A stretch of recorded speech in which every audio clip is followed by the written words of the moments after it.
জেলা মহকুমা সদরে বিদ্যুৎ নিগম বা বিদ্যুৎ দপ্তরের সামনে বিদ্যুৎ মাশুল বৃদ্ধির বিরুদ্ধে সপ্তাহব্যাপী আন্দোলনে নামছে সিপিআইএম।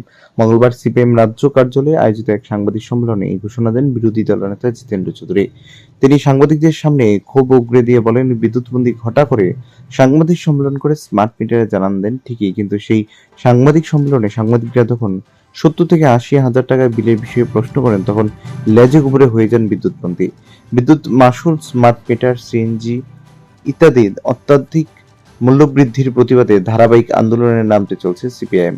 আগামী সপ্তাহে বিদ্যুৎ মাশুল বৃদ্ধি, স্মার্ট মিটার এবং পাইপলাইন গ্যাসের মূল্য বৃদ্ধির বিরুদ্ধে শান্তিপূর্ণ বিক্ষোভ কর্মসূচি সংগঠন করার কথা জানান বিরোধী দলনেতা তথা সিপিআইএম রাজ্য সম্পাদক জিতেন্দ্র চৌধুরী। বিদ্যুৎ নিগম অফিসের সামনে এই প্রতিবাদ বিক্ষোভ সংগঠিত করা হবে। এরপরে যদি সরকার পিছু না হটে তাহলে পরবর্তী পদক্ষেপ হিসাবে বৃহত্তর আন্দোলনের যাওয়ার কথা জানান তিনি। এদিনের সাংবাদিক সম্মেলনে এছাড়া উপস্থিত ছিলেন সিপিএম পশ্চিম জেলার কমিটির সম্পাদক রতন দাস সহ অন্যান্য। এমনি তো মন্ত্রীর বাড়ি, আমরাও তো মিনিস্টার ছিলাম, আমরা তো বিদ্যুতের বিল দিই নাই, সমস্ত খরচ এটা সরকারি বহন করে মন্ত্রী থাকাকালীন। এটা বারবার ঘুরিয়ে ফিরিয়ে বলছেন মন্ত্রীর বাড়ি মন্ত্রীর বাড়ি। তো মন্ত্রীর বাড়িতে গিয়ে তো যা খরচ এটা সরকার দিচ্ছে, এটা তো তাদের জনগণের উপর গিয়ে পড়ছে এটা এবং নিগমের কর্মচারীদের বাড়িতে বসিয়েছেন এবং বসান, আপত্তি কী আছে? এটা তিনি গ্রাহক হিসেবে টাকা পেমেন্ট করবেন। এবং এই জায়গাগুলিতে গিয়ে বলছে যে ডে এ হেড মার্কেট। এখন যেটা আগামী দিন আসছে, আমি যেটা বলবো, এই যে কেন বলতে পারেন যে কেন আমরা এটা বিরোধিতা করছি, এবং আমাদের বক্তব্য এটা আমি এখনো বলছি বা আমরা বলছি বাড়ানোর দরকার নেই। কেন আমি বলছি? কারণ স্বীকার করে নিয়েছে 16টা শহর আছে ত্রিপুরা রাজ্যে। এই 16টা শহরে, এটা আমার বক্তব্য না কিন্তু নিগমের বক্তব্য আমি বলছি, নিগম যে ট্যারিফ পিটিশন করেছে সেখানে দেখেছে 16টা শহরে 60% নিচে বিল হয়। তাহলে 40% বিলই হয় না, টাকা আদায় হয় না। আর রুরাল এরিয়া, গ্রামীণ এলাকার সম্পর্কে 50%-এর অনেক নিচে। বুঝতে পারছেন? তাহলে আমি যদি 100% বিলিং না করতেও পারি, 80% বিলিং করে দেন, 80% বিলিং করলে কিন্তু এটা প্রফিটেবল অর্গানাইজেশন হয়ে যায়। এবং সেই বিলিংয়ের এগেনস্টে যদি টাকাটা আদায় করতে পারি, ট্যারিফ বাড়ানোর কোনো দরকার আছে? কোনো প্রয়োজনীয়তা আছে? নাই। দ্বিতীয় যেটা ট্রান্সমিশন লসের কথা বলছে, এটা নির্ভর করে টেকনিক্যাল ফল্ট কত দূর করা যায়। তার জন্য তো প্রচুর সেন্ট্রাল স্কিম আসছে। আমাদের সঙ্গে ওয়ার্ল্ড ব্যাংকের প্রজেক্ট এখনও কাজ শেষ করতে পারি, এটা শেষ করার কথা 2019-এ, এখনও কাজ শেষ করে, যদিও কিছু কিছু উদ্বোধন করছে এখনও। এইটা ওয়ার্ল্ড ব্যাংকের প্রজেক্ট, সেখানে গিয়ে এটা করতে পারে, করে না কেন? করলেই তো এখানে কমে যায়, ট্রান্সমিশন লসটা কমে যায় এবং গ্রাহকের উপরে কোনোটা পাস করার কোনো দরকার নেই। এই যে নিগমটা যে প্রফিটে এসছে, এই কাজগুলো করে কিন্তু জায়গাতে। এবং তিনি যখন বিরোধী দলের নেতা ছিলেন, এই বিধানসভায় দাঁড়িয়ে তিনি যেই যুক্তিগুলি দেখিয়েছেন, এগুলি কিন্তু আমি বলেছি, যা যা বলেছেন এই ব্যবস্থা নিন, তাহলে তো আর বাড়ানোর দরকার নেই। তিনি প্রতিটা, ওনার বক্তব্য কিন্তু একটাও আমার বক্তব্য না। এবং আমি সেদিন যেগুলো বলেছি, উনি বিরোধী দলের নেতার সময় কিন্তু থাকার সময় এই প্রশ্নগুলো তুলেছে। আমরা কিন্তু যুক্তি দিয়ে শুনেছি, অফিসারদের দেখেছি, কিছু করণীয় থাকলে করো, ইমপ্রুভ করেছে। এবং এখানে ইঞ্জিনিয়াররাই তো এটাকে একটা ভালো জায়গাতে নিয়ে গেছে। কাজেই এই যে দাম বাড়ানোর যৌক্তিকতা নেই বলে এই কারণে আমরা মনে করি এবং এটা প্রত্যাহার করা উচিত বলে মনে করি। এখন আমি যেটা বলবো যে মূল বিষয় যেটা, যে কেন এই যে এই মিটার, স্মার্ট মিটার সম্পর্কে আমাদের বক্তব্যটা পরিষ্কার। মিটার থাকতে হবে, মিটার বিরুদ্ধে আমরা না। প্রযুক্তি উন্নত হোক, এটার বিরুদ্ধে না। উন্নত প্রযুক্তি আমরা চাই, কিন্তু উন্নত প্রযুক্তি যদি কমার্শিয়াল আউটলুকে হয়, বাণিজ্যিক দৃষ্টিভঙ্গিতে জনগণের স্বার্থকে বিসর্জন দিয়ে, এই জায়গাটা আমাদের কিন্তু আপত্তি আছে। তাহলে কী হবে? পকেট কাটা হবে, মানুষের সর্বনাশ হবে। এবং এই প্রযুক্তি কাজে লাগে। এবং স্মার্ট মিটার সম্পর্কে বক্তব্য যে বিষয়গুলি এসছে, এবং আমরা যখন সরকারে ছিলাম, স্মার্ট মিটারের প্রস্তাব যখন ওয়ার্ল্ড ব্যাংকের থেকে আসে, ওয়ার্ল্ড ব্যাংকে তাদের সঙ্গে আমার সরাসরি কথা হয়েছিল এবং ওয়ার্ল্ড ব্যাংকের অফিসারের প্রশ্ন করা হয়েছিল যে ওয়ার্ল্ডে তো অনেক জায়গায় স্মার্ট মিটার ইউজ করেছে, আপনাদের এক্সপিরিয়েন্স কী? একজন অফিসার বলেছিল কিছু অবজেকশন আছে, কিছু কিছু বিষয় সম্পর্কে প্রশ্ন উঠছে, এইটুকু বলেছিল। আজকের কথা নয়, এটা 2016 সালের কথা বলছি, প্রথম যখন ওয়ার্ল্ড ব্যাংক আমাদেরকে প্রজেক্টটা দেওয়ার জন্য আসে। তো এটা কিন্তু ওয়ার্ল্ড ব্যাংকের প্রজেক্ট এবং সেই অনুযায়ী কিন্তু চান্স নিয়ে নিয়েছে কেন্দ্রীয় সরকার। এখন এই যে ওয়ার্ল্ড ব্যাংকের স্মার্ট মিটারগুলো তৈরি হচ্ছে, এটা বড় একটা কাজ এবং এটা কে দেখছে? ব্যাকগ্রাউন্ডে প্লেয়ার হলো টাটা এবং আদানি। টোটাল মিটারের সংখ্যা কত? তখন ছিল 26 কোটি, এখন এটা তারাই বলছে গ্রাহক বেড়েছে, স্বাভাবিক এটা 27 কোটির উপরে হবে। তাহলে এটা থ্রুআউট দি কান্ট্রি, আমি না কমিয়ে বলছি, আমি সংখ্যা অনেক বেশি হবে, আমি গভর্নমেন্ট রিপোর্টটা বলছি, আমার রিপোর্ট না, কিন্তু সরকারি রিপোর্টের ভিত্তিতে আমি বলছি। এখন এটা 27 কোটির উপরে হবে। তাহলে এই মিটারগুলোর দাম কত হবে? প্রায় 2.5 লক্ষ কোটি টাকার কাছে হবে। এবং এই দাম নিয়েও বিতর্ক আছে। অ্যাকচুয়ালি দামটা 7 থেকে 8 হাজার। ভবিষ্যৎ দিন এটা কোথায় গিয়ে দাঁড়াবে কেউ বলতে পারবে না। কিন্তু এই স্মার্ট মিটার সম্পর্কে ফার্স্ট কোয়েশ্চেন হলো, যদি এটার কোনো টেকনিক্যাল ফল্ট ধরা পড়ে বা খারাপ হয়, কে রিপ্লেস করবে? আগে তো যেটা রিপ্লেস করতো নিগম, কিন্তু এখন নতুন অর্ডারে কে রিপ্লেস করবে? নাই, কিচ্ছু নাই। তাহলে এটা গ্রাহককে বহন করতে হবে।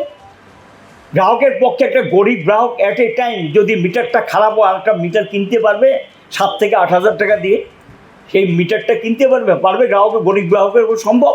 এটা পরিষ্কার হওয়া উচিত স্মার্ট মিটার লাগানো আগে।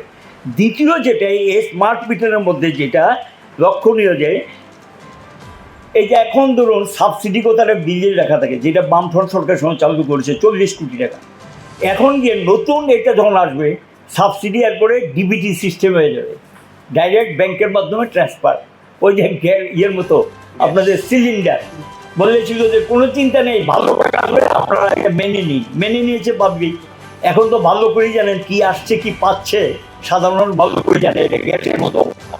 এখানে গিয়ে সাবসিডির টাকাটা ওই সিস্টেমে গিয়ে স্মার্ট মিটারের মাধ্যমে এই রিডিংটা নিয়ে তারা এটাকে ওইখানে ওই সিস্টেমে যাবে। এটা হলো তাদের ফিউচার প্ল্যান। আমরা আশঙ্কাগুলো এই কারণেই করছি।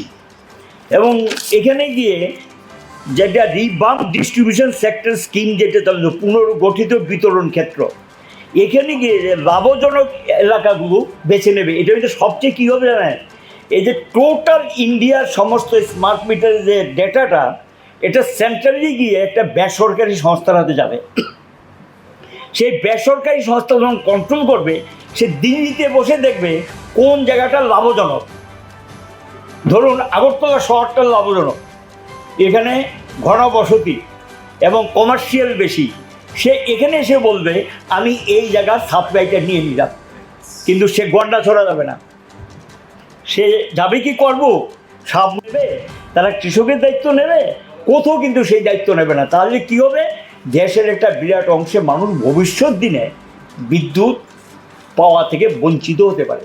কারণ ডিস্ট্রিবিউশন কোম্পানিগুলো বেসরকারিকরণ করার পরও আমি যতটুকু জানি এখনও 70% সরকারি হাতে। যখন ডিস্ট্রিবিউশন কোম্পানিটা লস হয়ে যাবে, এটা দেউলিয়া ঘোষিত হবে, অটোমেটিকলি তখন প্রাইভেট প্লেয়ার ঢুকে যাবে।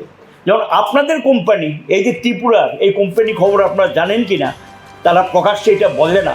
আমার কাছে যতটুকু খবর, বা পাবলিক যারা এগুলি নিয়ে ঘাটাঘাটি করেন, খবর যতটুকু, প্রায় 700 থেকে 800 কোটি টাকার উপরে দেনা। এই দেনা যদি চলতে থাকে, কোম্পানি একটা আছে, বেশি দিন যদি কোনো একটা কোম্পানি লসে রান করে, এটা দেউলিয়া হয়ে যায়। এবং কখন কী হবে এটা বলা যায় না। এবং এটা হলো বেসরকারিকরণ করার একটা স্টেপ। কোম্পানিটা যদি দেউলিয়া হয়ে যায়, জেনারেলি তখন বেসরকারিকরণ করার একটা স্টেপ, তখন গিয়ে কোম্পানিটা বিক্রি করে দেবে। বিক্রি করে যেমন 5টা ডিভিশন অটোমেটিক্যালি দেখেছেন ফ্র্যাঞ্চাইজির নামে তুলে দিয়েছে। ফ্র্যাঞ্চাইজির নামে শেষ পর্যন্ত কৈলাসহরটা তো পালিয়ে গেছে। এবং এখানে জানেন কি না, যা খবর 100 কোটি টাকার উপর নিগম থেকে বিদ্যুৎ নিয়েছে, এই টাকা পরিশোধ করে নাই, কিন্তু পাবলিক থেকে টাকাটা তুলে নিয়েছে। মামলা হয়েছে, ব্যবস্থা নেওয়া হয়েছে, কি টার্মস অ্যান্ড কন্ডিশনে 5টা ডিভিশন দেওয়া হয়েছে। কেন এর এগেনস্টে ওয়ারেন্ট হবে না, কেন ব্যবস্থা নেওয়া হবে না, কেন টাকা দেওয়ার ব্যবস্থা নেওয়া হবে না, আমি আপনাদের জানার জন্য বলছি। পাঞ্জাব বিদ্যুৎ নিয়েছিল আমাদের নিগম থেকে, টাকা দেয়নি। আমরা হাইকোর্টে মামলা করে 1.5 কোটি টাকার জন্য মামলা করেছি, মামলা করে সুদ সহ টাকা আদায় করে নিয়ে এসেছি। আমি পুরনো কথা বলছি, এটা সিস্টেমটাই, অ্যাক্টের মধ্যে প্রভিশন আছে এটা। কিন্তু তাহলে এইখানে কেন কি ব্যবস্থা নিয়েছে পাবলিক তো জানে না। এবং বাকিগুলো কিন্তু একই অবস্থা হবে, এবং বিরাট অঙ্কের টাকা সেখানে এগুলো হচ্ছে। এই কারণে তো কোম্পানি লস। এই কারণেই তো দাম বাড়াতে হয়, দাম বাড়ানোর প্রশ্নটা আসে। এবং এই পরিস্থিতির মধ্যে আরও যেটা করবে যে এই ডেটাগুলি সেখানে তারা নিয়ে এখন ইন্টারনেট টোটাল, এটা কিন্তু একটা নেট সিস্টেমে, কালকে এটা মিনিস্টারও বলেছে, আমিও স্বীকার করি, একটা ইন্টারনেট সিস্টেমে যে টোটাল সিস্টেমটা চলে আসবে। কিন্তু এই যে সিস্টেমটা এটা মধ্যে আসবে, কোথাও যদি ব্রেকডাউন করে তাহলে কী দাঁড়াবে অবস্থাটা? এই ব্রেকডাউনটা তুলতে কী সময় নেবে? এটা তো ঠিক। আবার নেটের মধ্যে আরেকটা যেটা সাইবার, আপনারা টের পাচ্ছেন তো, ব্যাংকে হয় না এখন প্রচুর পরিমাণ সাইবারের ঘটনা ঘটছে, ক্রাইম। হ্যাঁ, সাইবার ক্রাইম যেটা আর কি, সাইবার ক্রাইম, এবং এই সাইবার ক্রাইমের ঘটনা তো ঘটতে পারে নেট সিস্টেমের মধ্যে। এই বিষয়গুলি আরেকটু মানুষকে পরিষ্কার হওয়া উচিত, আরেকটু জানা উচিত। আমরা এই বিষয়গুলি বললে কি আমরা কি মানে প্রযুক্তির বিরোধিতা করছি? মোটেই না। এবং এই কারণে আমরা এগুলি নিয়ে সন্দেহ প্রকাশ করছি। এবং এখানে গিয়ে এই যেটা জেলা মহকুমা সদরে বিদ্যুৎ নিগম বা বিদ্যুৎ দপ্তরের সামনে আমরা শান্তিপূর্ণভাবে আমরা বিক্ষোভ করব। সরকার যদি এতে সাড়া না দেয় পরবর্তী পদক্ষেপ আমরা নিতে বাধ্য হব। আমি আমার সহকর্মীকে জেলা মহকুমা সদরে বিদ্যুৎ নিগম বা বিদ্যুৎ দপ্তরের সামনে আমরা শান্তিপূর্ণভাবে আমরা বিক্ষোভ করব। সরকার যদি এতে সাড়া না দেয় পরবর্তী পদক্ষেপ আমরা নিতে বাধ্য হব। আমি আমার সহকর্মীকে